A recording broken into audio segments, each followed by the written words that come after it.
Hi అండి. ఈరోజు recipe పచ్చిమిర్చి ఫ్రై అండి. పచ్చిమిర్చీలు దొడ్డుగా ఉన్నాయి, కొంచెం లావుగా ఉండాలి. మనం బజ్జి మిర్చీలు వేసుకుంటాం కదా, అలా ఉండాలి. మిర్చీలను మధ్యలకు చీల్చేసి అందులోనున్న గింజల్ని తీసేయాలి. తీసి కొంచెం సాల్ట్ రాసి ఒక 10 మినిట్స్ పక్కన పెట్టేసుకోవాలి. పక్కన పెట్టేసుకొని స్టవ్ పై పెనం పెట్టేసి ఈ మిర్చీలను వేసేయాలి.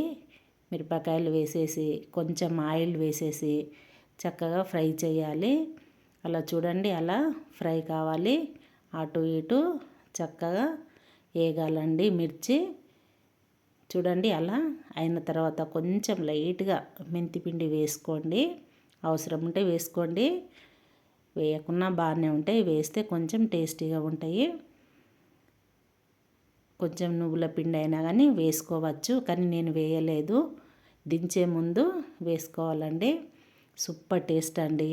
పాలకూర పప్పు, టమాటా పప్పులోకి నంజుకొని తింటే సూపర్ ఉంటాయండి, బాగుంటాయండి. టేస్ట్ కారం ఉండవు, సూపర్ ఉంటాయండి. మీరు తప్పకుండా ఇలా ఒక్కసారి ట్రై చేయండి. సూపర్ అండి. పప్పులోకి అయితే సూపర్ ఉంటాయండి.